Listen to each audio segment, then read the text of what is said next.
The national media has once again disrespected our Kansas City Chiefs, and this time it was Colin Cowherd.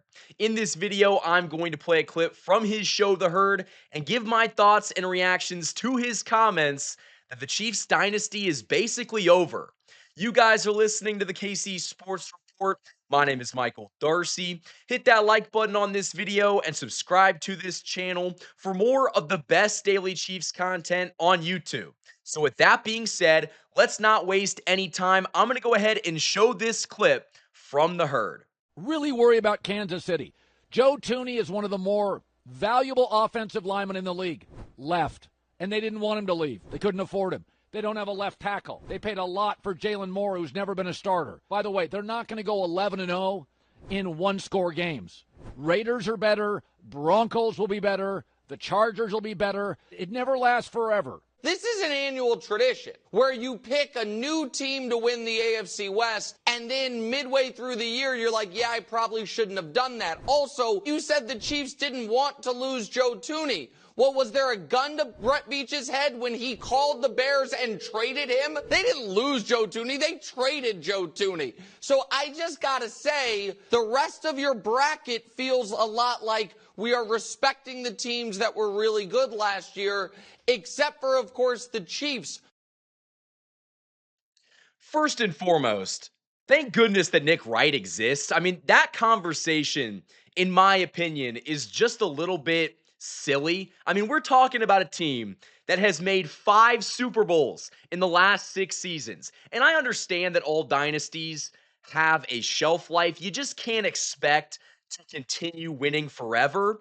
But we're talking about a downfall of a team, a supposed downfall of a team that really didn't lose that much in free agency. And I want to address some of the things that Cowherd said in that clip. The first thing is that the Chiefs lost Joe Tooney because they couldn't afford him and that they wanted to keep him, but the money was just too big of an issue. That's not the case.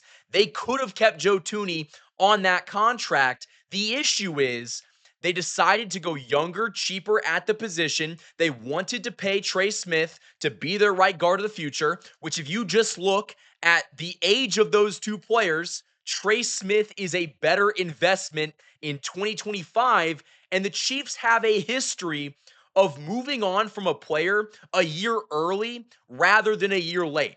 So Joe Tooney, I don't think was in the cards being traded at the beginning of the offseason, but that's just kind of how things work out. The Chiefs didn't anticipate trading Tyreek Hill, but it happened and they got better because of it. He also said that, they overpaid for Jalen Moore to be their left tackle. They didn't really overpay. I mean, he isn't a proven commodity at the left tackle position, but they didn't overpay for Jalen Moore. You can get rid of him after this season, and you're not going to be out that much money. It was a 2-year deal, but essentially, with all the guaranteed money, it was a 1-year contract. And if this 1-year contract works out, he can be in Kansas City for the future. He can be in Kansas City for 2026 and beyond. But what's the point in going out and paying someone like a Ronnie Stanley or paying someone like a David Moore who went to Tennessee? He is not that much better than Jalen Moore, and he got what? 4 for $82 million? Like, the Chiefs made smart contracts this offseason, and yeah, they lost Justin Reed. Yeah, they lost, a couple other minor players like a Derek Nottie to the Jets. But I don't think that they really got that much worse out of Justin Reed and losing Joe Tooney. But I think that you can rationalize getting rid of both of those players. You brought back Nick Bolton, you re-signed Hollywood Brown. You're in a position where you can go into the draft and take the best player available. And the Chiefs don't have to reach at anybody. And so I don't really understand the logic of saying that, they overpaid for Jalen Moore. They wanted to keep Joe Tooney, but they couldn't afford him. I just don't think that's true. This is a big point.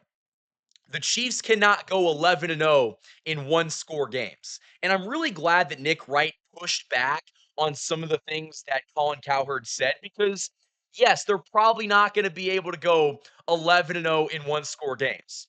I don't anticipate them being the same level as they were last year. I think that they could still have a very successful season and go 12-5.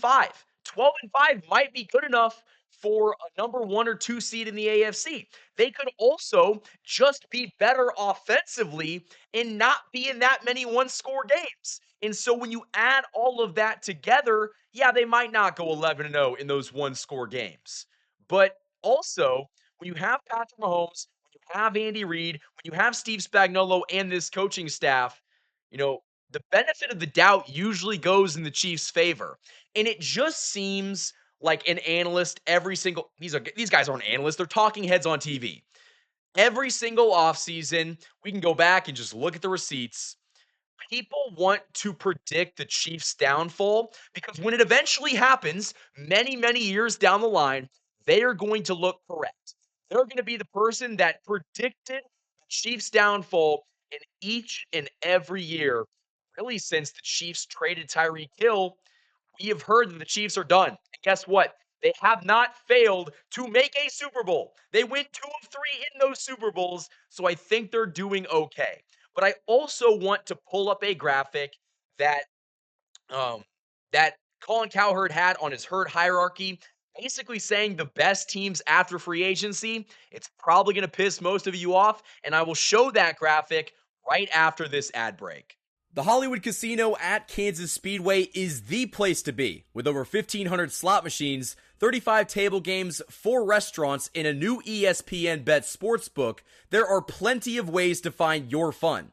For more chances to win, follow them on social media on Facebook, Instagram, and X. Must be 21. Gambling problem? Call 1-800-GAMBLER. Welcome to the Rice Real Estate Group, Kansas City's premier partner in real estate. Whether you're buying, selling, or investing, you'll receive a tailored experience designed just for you. Specializing in residential, commercial, and investment properties, the dedicated team over at the Rice Real Estate Group helps guide you through every transaction, including navigating those short, complex sales. With a commitment to personal one-on-one service, they will ensure that you are supported every step of the way.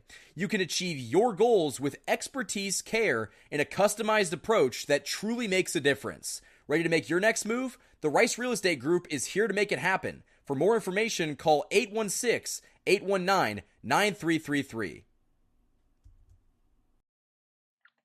Huge shout out to all the sponsors that support this channel all off season long. But without further ado, let's go ahead and show this graphic from the herd hierarchy. Post free agency, Colin Cowherd has the Eagles at 1, the Rams at 2, the Ravens at 3, the Bills at 4, the Lions at 5, the Los Angeles Chargers at 6, and your Kansas City Chiefs at 7, followed by the Washington Commanders, the Denver Broncos, and the Green Bay Packers. So according to Colin Cowherd, the Chiefs are the number 7 team in the NFL after free agency. Very interesting. Very, very interesting. I disagree. I think that you still have to put them in the top 5, probably even the top 3, because what did the Ravens do all that well? What did the Buffalo Bills do that made you think, that's great, Joey Bosa in 2025? I'm all right on that. But I want to go back to one thing that Colin Cowherd said in that clip.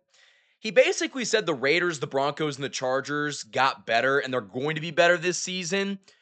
Historically, we have seen that in a season where 3 teams might make the playoffs, the next season, you see regression from a couple of those teams. It is unrealistic to think that we are going to have 3 teams from the AFC West go back to the playoffs next year. Unless the AFC just sucks as a conference, which I don't think that's the case, I do not think we see 3 AFC West teams make the playoffs in 2025. I don't think that's going to happen. I understand the Raiders are, very hyped up. They just traded for Geno Smith. They've got, Pete Carroll, who basically came out of retirement to coach for them. All right, they might win 5 more games, but they're not really someone that we should think can win the division. The Broncos, they had pieces, but I think you're going to see Bo Nix take a, second year regression just because most quarterbacks in their second year, when there's tape out on them, they don't perform as well. Key example, CJ Stroud in his sophomore season. The sophomore slump is real. And the Chargers, why are we taking the Chargers seriously? The Chargers should never be taken seriously because they choke. Year in, year out, they choke. They just brought back Mike Williams. Is that the blockbuster move this offseason that I should be like, what the Chargers are coming? I don't think the Chargers should be taken seriously until they prove it. They've been the little brother of the division for years now. I think that the division did get better, but until they go out and slay the dragon that is the Kansas City Chiefs, you cannot take them seriously. And maybe that's just not good analysis. That's where I'm going to be. That is the position that I'm going to be taking until one of these other teams actually steps up and beats the Chiefs. So Chiefs Kingdom, that is all I have for this video. Let me know down in the comments below what you think of these comments from Colin Cowherd. He said, quote, "It never lasts forever." Well, guess what? It might not last forever. It's not ending right now. Chiefs Kingdom, hit that like button, subscribe to this channel for more daily Chiefs coverage. Until next time, guys, thank you for watching this video. And as always, go Chiefs.